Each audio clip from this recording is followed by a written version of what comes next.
کے حوالے سے ایک بات کر لوں. یہ 10 محرم کا روزہ رسول اللہ صلی اللہ علیہ وسلم نے ارشاد فرمایا کہ عاشورہ کا روزہ مجھے اللہ کی رحمت سے امید ہے کہ 1 سال کے گناہوں کا کفارہ ہے. تو بڑی فضیلت ہے. رمضان کے بعد سب سے زیادہ فضیلت عاشورہ کے روزے کی ہے, 10 محرم کا روزہ. سمجھ رہے ہیں محرم میں ہمیں شریعت نے کیا کرنے کا حکم دیا ہے, اسلام کیا کہتا ہے؟ پہلی بات, اسلام یہ کہتا ہے کہ محرم میں روزے رکھنا دوسرے مہینوں کی نسبت زیادہ ثواب ہے. رمضان کے بعد تو زیادہ سے زیادہ روزے رکھیں, اور اسپیشلی 10 محرم کا روزہ 1 سال کے گناہوں کا کفارہ ہے, یہ اور زیادہ ثواب ہے. پورے محرم نہیں رکھے جاتے تو کیا کرنا ہے, 10 محرم کا رکھنا ہے. حدیث میں آتا ہے کہ آپ نے حکم دیا 2 روزے ملا کے رکھو, کیونکہ یہودی جو تھے وہ 1 روزہ رکھتے تھے, صحیح ہے نا. تو یہودیوں سے مشابہت سے بچنے کے لیے ہمیں حکم دیا کہ اس کے ساتھ ایک اور روزہ ملائیں. تو علماء یہ کہتے ہیں کہ آج کل یہودی 10 محرم کا روزہ نہیں رکھتے, تو اب مشابہت ختم ہو گئی ہے.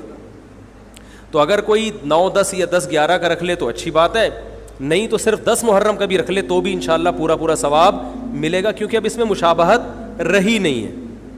سمجھ رہے ہیں کہ نہیں سمجھ رہے؟ یہ کرنے کا کام ہے. دوسرا کام, محرم میں گناہ دوسرے مہینوں کی نسبت زیادہ, اس کی قباحت زیادہ بڑھ جاتی ہے, کیونکہ 4 مہینے محترم ہیں, شوال, ذیقعدہ, ذیقعدہ, ذی الحجہ, محرم اور رجب. یہ 4 مہینے جو ہیں اسلام میں اشہر حرم کہلاتے ہیں. قرآن کہہ رہا ہے فلا تظلموا فیہن انفسکم, ان میں اپنی جانوں پہ ظلم مت کرو. یہ ماتم کرنا بھی تو ظلم ہے نا اپنی جان پہ.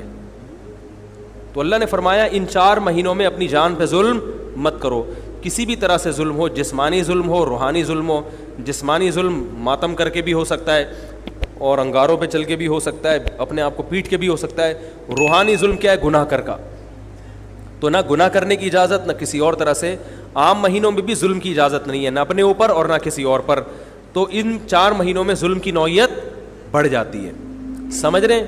یہ ایک محرم کی فضیلت ہے اسلام میں. اور تیسری فضیلت جو محرم کی, جو بعض روایات سے ثابت ہے, یعنی جو فضیلت تو نہیں کہیں گے اس کو, جو محرم میں کرنے کا کام ہے, وہ بعض احادیث میں آتا ہے کہ آپ صلی اللہ علیہ وسلم نے ارشاد فرمایا کہ عاشورہ کے دن اپنے اہل و عیال پر دسترخوان کو وسعت دو, اس سے رزق میں برکت ہوتی ہے. لیکن یہ جو حدیث ہے یہ ضعیف ہے, سند کے لحاظ سے پاورفل اور مضبوط نہیں ہے.